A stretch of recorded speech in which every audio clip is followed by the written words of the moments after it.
Zippers can be found on clothing, on bags, even on footwear. The zipper started out as a newfangled closure mechanism for boots and tobacco pouches. The fashion industry didn't put them on clothing until the 1930s, some 80 years after the invention of this fabulous fastener. An American, Elias Howe, was the first to patent a zipper-like clothing fastener in 1851, but he never ended up marketing it. It wasn't until 1893 that another American, Whitcomb Judson, designed a similar device called a clasp locker. He eventually hired a Canadian engineer, Gideon Sundback, to simplify the original complex design, which had never really taken off. In 1917, Judson and Sundback patented the modern zipper. Zipper teeth are made of either metal, plastic, or nylon. The fabric part of the zipper is called the tape. It's usually polyester, but sometimes cotton or a fireproof fabric.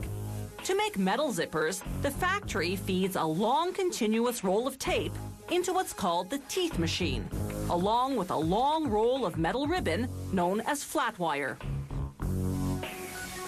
As we see here in slow motion, the machine cuts off a tiny piece of flat wire, forces it through a die that forms it into a tooth shape, then clamps it onto the edge of one side of the tape. The machine does all this at a rate of 45 teeth per second. These zipper teeth are aluminum. Sturdier zippers are made of stronger metals such as brass and nickel. Depending on the model, teeth can range in width from about 3 to 10 millimeters. The wider the teeth, the thicker they have to be. Workers now feed two tapes with metal teeth into what's called the joining machine. The teeth interlock, meshing the two halves of what's now a continuous zipper. From there, it's into a cleaning machine, which first washes the zipper, removing any shards of metal left behind by the tooth cutting process. After drying the zipper, the machine applies a coat of hot wax. This lubricates the teeth so the slider will glide over them smoothly. Next stop is the gapping machine. It removes a 4-centimeter long section of teeth at regular intervals. They'll later cut the tape at these gaps, dividing the continuous zipper into several shorter zippers. There are two main types of zippers. Closed-end zippers are the kind whose two halves don't separate at the bottom when opened. Purse zippers, for example.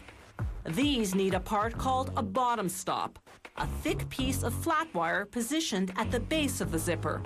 When you unzip, it stops the slider and prevents the two halves from separating. Open-end zippers are the kind whose two halves do separate at the bottom when opened. Jacket zippers, for instance. At the bottom of these zippers, a machine applies a clear reinforcement strip. This stiffens the tape so that the next machine can apply the pin and box. The pin is that vertical piece of metal on one half of the zipper that you have to align in the box on the other half before you can pull the slider to zip up.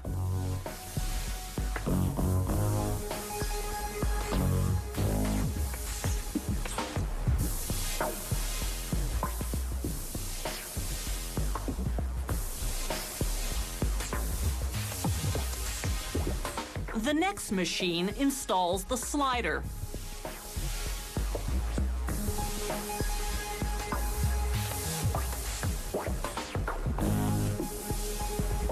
Watch in slow motion as it opens each gap and hooks a slider onto the track of teeth. The next machine inserts what's called the top stop, a thick piece of flat wire that stops the slider at the top of the track when you zip up all the way. The machine then slices the tape at each gap, separating the finished zippers. Plastic zippers are made quite differently than metal ones. The tape is the same, but the teeth are made from plastic pellets. A machine melts them, then injects the liquid plastic into a mold that's the shape of a strip of zipper teeth. The mold cools almost instantly, hardening the plastic. The machine then stamps the teeth onto the tape. automatically gapping the desired zipper length at the same time. The excess plastic in the middle is remelted. There's no joining machine to mesh the two halves of plastic zippers.